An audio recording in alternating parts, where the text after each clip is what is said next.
जय श्री राम, राधे राधे। अभी तक हम बात कर चुके हैं पर्सनल ईयर 1, 2, 3, 4, 5 और 6 की, जिन सभी के लिंक डिस्क्रिप्शन में दिए गए हैं। यदि आप आज पहली बार ये वीडियो देख रहे हैं तो जल्दी से आइए जानते हैं कि पर्सनल ईयर को कैलकुलेट कैसे करते हैं। पर्सनल ईयर कैलकुलेट करने के लिए हमें चाहिए डेट, हमें चाहिए मंथ और साथ में वो ईयर जिस ईयर का पर्सनल ईयर आपको निकालना है। एग्जाम्पल के तौर पे अगर किसी की डेट ऑफ बर्थ है 20 और मंथ है 11 और ईयर हो गया 2025 तो उसका पर्सनल ईयर जाकर बनेगा 4। यदि यही अगर किसी की डेट ऑफ बर्थ 22 होती तो वही पर्सनल ईयर जाकर चेंज हो जाता। तो ऐसे निकालते हैं पर्सनल ईयर। आइए आज हम बात करते हैं पर्सनल ईयर 7 की। 7 केतु का ईयर है। अब यहाँ फिर से हम बात करेंगे, केतु की कोई कंपैटिबिलिटी की बात नहीं कर रहे हैं, हम यहाँ बात करेंगे केतु की फ्रीक्वेंसी, केतु की वाइब्रेशन, यानी कि केतु के पास क्या एनर्जीज हैं, उसकी ऑरिक फील्ड में क्या इंप्रेशंस हैं, उसको हम कैसे यूटिलाइज करके अपने पर्सनल ईयर 7 को दी बेस्ट बना सकते हैं, ये जानेंगे। अब पर्सनल ईयर 7 के कुछ कीवर्ड्स जानते हैं। Intuition,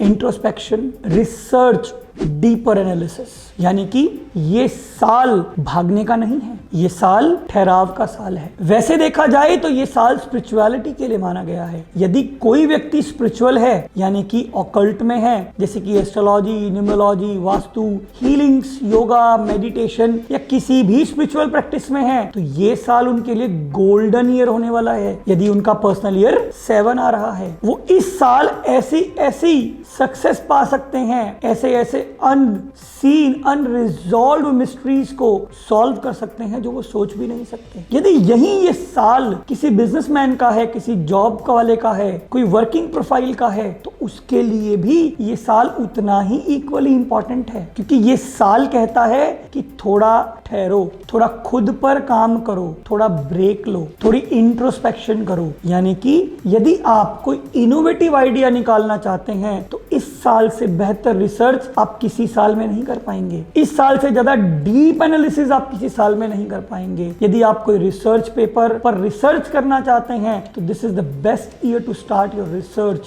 this is the best year to analyse your first 6 years, this is the best year, personal year to introspect, to work on your inner sides. ये साल ये भी कहता है कि आपने अभी तक 1 से लेकर 6 सालों तक पर्सनल ईयर तक जो कुछ भी किया, इस साल थोड़ा सा स्पिरिचुअली भी अपने आप को अपलिफ्ट करें। स्पिरिचुअली का मतलब मैं ये नहीं कह रहा कि आप कोई मंत्र पूजा करें, कोई पाठ करें, सोसाइटी के लिए कुछ डोनेशंस करें, सोसाइटी के लिए आप अपनी कोई भी जिस भी फॉर्म में आप हेल्प कर सकते हैं, जिस भी फॉर्म में आप सपोर्ट कर सकते हैं, आप वो करें। साथ ही साथ ये साल आपको बोलता है इंट्यूटिव पावर, यानी कि इस साल आपको बहुत ही अजीब इंट्यूशंस होने वाली हैं। अजीब इसलिए कह रहा हूं क्योंकि आपको बहुत से ऐसे आंसर्स का जवाब मिलने वाला है जो क्वेश्चंस हो सकता है लास्ट आपने पर्सनल ईयर 1 में सोचे हो, 2 में सोचे हो, 3 में सोचे हो या किसी और ईयर में सोचे हो। तो ये वो साल है जहां पर आपके सभी क्वेश्चंस का आपको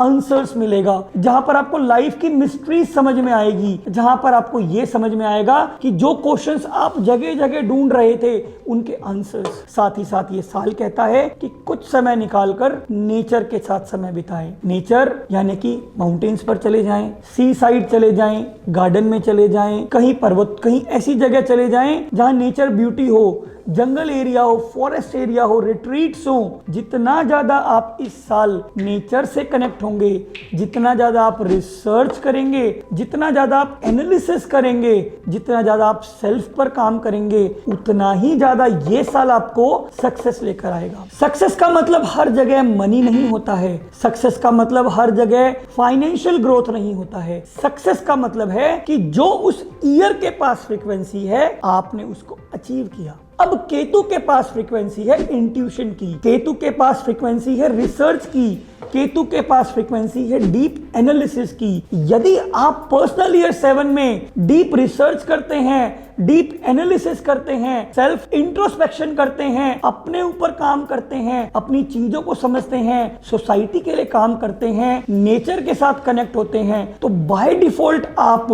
केतु की फ्रीक्वेंसी और वाइब्रेशन को सक्सेसफुली अचीव कर पाएंगे। इसीलिए मैंने कहा कि आपका ईयर सक्सेसफुल होगा। अब आपको केवल 2 ही बातों का ध्यान रखना रखना है जो आपको नहीं करनी है। सबसे पहला, ओवर एनालिसिस नहीं करना है, क्योंकि जब हम डीप एनालिसिस करने लग जाते हैं हमें नहीं पता चलता कि हम एनालिसिस करते करते ओवर एनालाइज करने लग जाते हैं चीजों को, यानी कि छोटी छोटी चीजों को बहुत बड़ा बड़ा समझकर, उसको हर्डल्स मानकर चीजों को स्लो कर देते हैं, रोक देते हैं, इरिटेट हो जाते हैं। ऐसा हमें नहीं करना है। दूसरा, जब आप इंट्यूटिव होते हैं, जब आप सेल्फ इंट्रोस्पेक्ट करते हैं, तो आपको over thinking, too much of thoughts आपकी तरफ वाइब्रेट करती हैं। तो आपको ऐसा नहीं करना है कि उन विचारों में उलझ जाना है। आपको ऐसे में जो विचार आपके काम के हैं उन पर आपको काम करना है, उन पर रिसर्च करनी है। जो विचार आपके काम के नहीं हैं उन्हें आने देना है और जाने देना है। और सबसे महत्वपूर्ण चीज, जिसका भी पर्सनल ईयर 7 है या पर्सनल ईयर 2 है,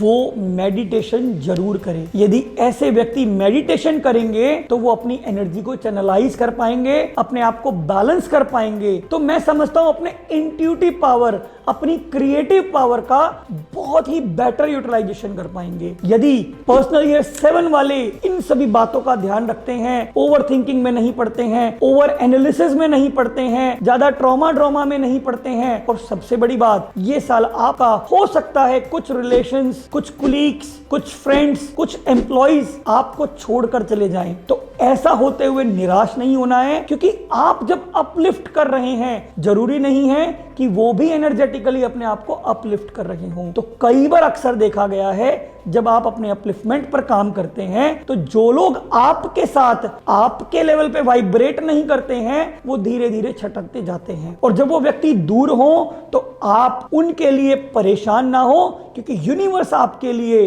new opportunities, new persons, new relations बहुत जल्द लेकर आ रहा है। केवल और केवल अपने इंट्यूशंस पर काम करें, रिसर्च पर काम करें, एनालाइज करें और चीजों को इंप्रूव करें। यदि आप ये सब करते हैं तो आपका पर्सनल ईयर 7 बहुत ही बेहतरीन जाने वाला है। इन्हीं शब्दों के साथ मैं अपनी वाणी को विराम देता हूं।